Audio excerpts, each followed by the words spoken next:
Banks में sir expected ही था कि आज एक मूव काफी स्विफ्ट देखने को मिल सकता है, और उसके पीछे का रीजन ये है, जैसा मैंने बाजार को लेकर जब संकेत बताए थे तो आपको हाईलाइट किया भी था।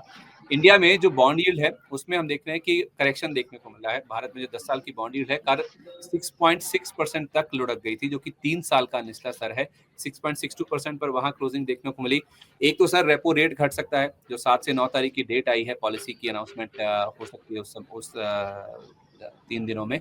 एक तो वो एक रीजन है। दूसरा, इस बार की जो पॉलिसी होगी उसमें जो स्टैंस है आरबीआई का, उसमें भी कुछ बदलाव हो सकता है। जो पॉलिसी रुख है उसमें भी बदलाव की जो उम्मीद है, उससे बॉन्ड यील्ड में हम गिरावट देख रहे हैं। अब होता क्या है कि बॉन्ड यील्ड अगर गिरती है तो बॉन्ड यील्ड और बॉन्ड के जो प्राइजेस हैं उनके बीच में इनवर्स कोरिलेशन होता है। बॉन्ड यील्ड अगर गिर रही है, घट रही है, तो बॉन्ड के प्राइजेस ऊपर जाएंगे, और बॉन्ड के प्राइजेस ऊपर जाने का मतलब ये है कि आपके पास आपके पोर्टफोलियो में जो बॉन्ड्स रखे हुए हैं, जो कि ज्यादातर सरकारी बैंकों के पास होते हैं, उनकी वैल्यू में इजाफा देखने को मिलेगा। और आपको फायदा क्या होगा, जब क्वार्टर एंड होगा, जब मार्च का महीना खत्म हो जाएगा अभी, तो इनको क्वार्टरली बेसिस पर मार्क टू मार्केट करना होता है। यानी कि जो पिछली तिमाही में, मान लीजिए, फर्ज कीजिए, सिर्फ एक एग्जांपल दे रहा हूँ, कि जो बॉन्ड का प्राइस 100 रुपए था दिसंबर के एंड पे, अगर वो 105 रुपए होगा मार्च के एंड पर, तो जो 5 रुपए का अंतर है वो इनको अपने पीएनएल अकाउंट में, यानी कि नतीजों में प्रॉफिट के तौर पर दिखाना होगा, मार्क टू मार्केट गेन के तौर पर, M2M गेन के तौर पर। उसी का जो रिफ्लेक्शन है वो पॉजिटिव साइड पर इन बैंकों में देखने को मिलेगा, क्योंकि खास तौर पे आप देखें, जो सरकारी बैंक्स होते हैं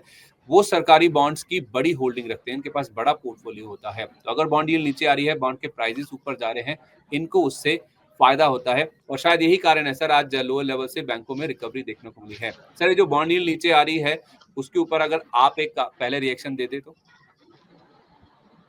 देखिए, ये एक सब्जेक्ट ऐसा है जो मैं इसमें एक्सपर्ट नहीं हूं, लेकिन मैं इतना कह सकता हूं, ये एक अच्छा संकेत है कि बाजार ये सोच रहा है या फाइनेंशियल सर्कल ये सोच रहा है कि शायद इस बार स्टैंड्स बदले और कुछ रेट कट आने की संभावना भी बन रही है। ये एक सॉलिड संकेत आप इस चीज से ले सकते हैं। तो चलिए सर, जैसे मैंने हाईलाइट किया भी कि बैंक निफ्टी में अगर आप देखेंगे तो प्राइवेट बैंक्स जिनका कंट्रीब्यूशन या फिर जिनका वेटेज हाई है, वो तो आज परफॉर्म कर ही रहे हैं। आज थोड़ा पिछले कुछ दिनों से विपरीत जो पीएसयू बैंक्स हैं वो भी कंट्रीब्यूट कर रहे हैं। इसमें बैंक ऑफ बड़ौदा है, एसबीआई है, पीएनबी है, कैनरा बैंक है। तो इसमें शायद रीजन यही है कि ये जो बैंक्स हैं, ये सारे बैंक्स भी अच्छा खासा पोर्टफोलियो होल्ड करते हैं सरकारी बॉन्ड्स का। तो सरकारी बॉन्ड्स के अगर प्राइजेस ऊपर जाएंगे तो जाहिर सी बात है इसका रिफ्लेक्शन इन बैंकों में भी साफ तौर पे दिखेगा। सर, पहले अगर मैं सरकारी बैंकों में कुछ बड़े बैंकों की बात कर लूं, जिसमें एसबीआई है, इंडियन बैंक है, यूनियन है, पीएनबी है, बॉब है, कैनरा बैंक भी है फॉर दैट मैटर। इनमें अगर आप देखेंगे तो ज्यादातर जो बैंक्स हैं वो आपको 1 times price to book value, या फिर एसबीआई सबसे ज्यादा 1.4 times price to book value पर आपको नजर आएगा।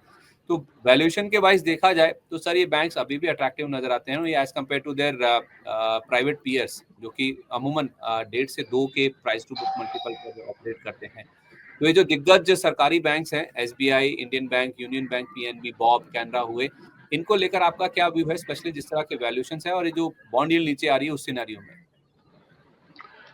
संदीप, अगर आप देखें तो निफ्टी का जो ऑल टाइम हाई था वो कुछ 26,300-400 के अंक के आसपास था, और आज 23,500-600 के बीच में ये ट्रेड कर रहा है। मतलब अभी भी आप ये कह सकते हो कि 2800-2900 पॉइंट निफ्टी नीचे है, मतलब कि 12 से 13%। लेकिन अगर आप निजी बैंक की बात करें, आईसीआईसीआई बैंक, कोटक बैंक और ये जो बैंक है अपने ऑल टाइम हाई के आसपास ट्रेड कर रहे हैं।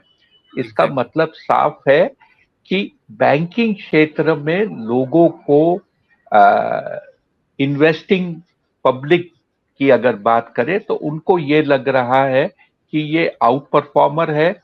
एचडीएफसी बैंक ले लीजिए, जो सबसे बड़ी वेटेज वाली कंपनी है, उसको भी अगर आप देखें तो वो एक लाइफ टाइम हाई के आसपास ट्रेड करने लगा है। तो ये एक पॉजिटिव रुझान आपको बैंकिंग क्षेत्र के लिए देता है, क्योंकि इनकी वेटेज निफ्टी, ये बीएफएसआई या बैंक निफ्टी को काफी हद तक सपोर्ट भी करेगा। इसके साथ साथ अगर आप सरकारी बैंक देखें, जैसे आपने कहा, वैल्यूएशन कंपल्शन वहां पर आ जाता है इन्वेस्ट करने के लिए, और उनका प्रदर्शन अगर आप एज ए बैंक देखें तो एसबीआई का परफॉर्मेंस एक बहुत ही शानदार परफॉर्मेंस है। जिस हिसाब से कंपनी में ग्रोथ देखी जा रही है, प्रॉफिटेबिलिटी में इंप्रूवमेंट देखी जा रही है, इसका प्रदर्शन अच्छा आ रहा है। तो ये एक अच्छा क्षेत्र है जो निवेशक अपने पोर्टफोलियो में अवश्य रखें और ध्यान दें इसमें। जब भी करेक्शन आता है तो कहीं ना कहीं आप ऐड कर सकते हैं। ठीक है, गिरावट पर बैंकों को ऐड करना चाहिए। सर, आपके जवाब में से ही मैंने एक सवाल ढूंढ लिया, और सवाल ये है कि अगर निजी बैंक जिसमें ICICI, Kotak all time high touch कर चुके हैं, HDFC bank all time high के आसपास है, तो क्या ज़्यादा पैसा बनने की गुंजाइश प्राइवेट बैंक्स के मुकाबले सरकारी बैंकों में है, क्योंकि ये उतना ज़्यादा नहीं चले हैं, या फिर वैल्यूएशन वाइज कंफर्ट है, या अपने ऑल टाइम हाई से दूर हैं? सर, ये एक पर्सनल चॉइस का मैटर है कि आप कहां पर निवेश करना चाहते हैं। मेरे ठीक है। हिसाब से एक अच्छी जो रणनीति होनी चाहिए, आपके पोर्टफोलियो में एक मिक्स होना चाहिए प्राइवेट बैंक्स और पब्लिक सेक्टर बैंक्स को लेकर। प्राइवेट में आपके पास में 4 बैंक होते हैं जो आप चुन सकते हैं, एचडीएफसी, आईसीआईसीआई, कोटक और एक्सिस बैंक। जो आप ये कहिए प्राइवेट बैंक्स का बल्क हो जाता है। जी। चारों का प्राइस परफॉर्मेंस मार्केट से आउट परफॉर्मर है। अगर आप पब्लिक क्षेत्र में आते हैं या सार्वजनिक क्षेत्र की बैंक्स देखते हैं तो साइज के हिसाब से एसबीआई एक ऐसी बैंक है जिसे आप इग्नोर नहीं कर सकते। उनका उसका प्रदर्शन साइज में वो सबसे बड़ी है, सबसे बेहतर है। इसके अलावा जो छोटी बैंक्स है या जो मिड साइज बैंक्स है, इसमें आप डिसाइड कर सकते हैं आपको कहाँ पैसा निवेश करना है। चाहे वो पीएनबी हो, बैंक ऑफ बड़ौदा हो, कनारा बैंक हो, आप ये 3-4 बैंक में से डिसाइड कर सकते हैं कि आपको कहाँ पैसा डालना है।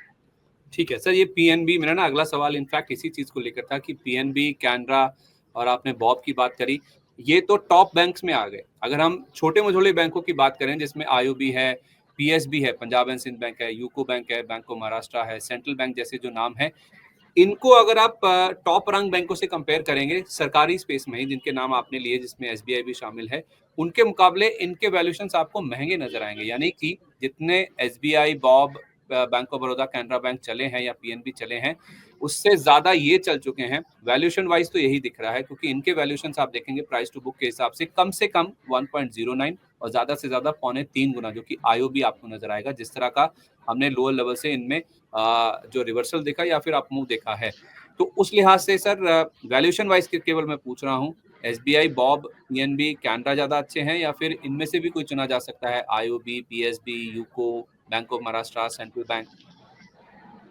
सर, जितना आप नीचे जाओगे सेक्टर में, मैं बात कर रहा हूं मार्केट कैप के हिसाब से, उतना ज्यादा आपको डिस्पैरिटी मिलेगा। कंफर्ट आपको मिड साइज या हायर एंड पे देखना चाहिए, क्योंकि वहां पे लिक्विडिटी अच्छी होती है। इम्पैक्ट कॉस्ट जब आप खरीदते हो, बेचते हो, तो कम लगता है। और कोई भी पॉजिटिव नेगेटिव न्यूज आती है तो ये शेयर पहले रिएक्ट करते हैं। अगर अगर सरकार कोई रणनीति करती है, मान लीजिए एक रेट कट आ गया, तो रेट कट पहले आपको इम्पैक्ट निजी बैंक, एसबीआई और ये सब में दिखेगा। आपने जो छोटे बैंकों के नाम लिए जैसे सेंट्रल बैंक, यूको बैंक या पंजाब सिंध बैंक, इनका स्क्रीन के ऊपर नाम देखना, प्राइस मूवमेंट देखना, शायद आप जैसे शो पर भी उनका प्राइस मूवमेंट आप उस दिन बात नहीं करोगे। ऊपर के 8-10 बैंकों में ही आपका जो कहते हैं स्क्रीन खत्म हो जाएगा। चलिए ठीक है, जितना नीचे जाएंगे मार्केट कैप वाइज तो डिस्पैरिटी बढ़ती है, इसलिए आप टॉप बैंकों में ही रहिए, आपके लिए ज़्यादा बेटर हो सकता है।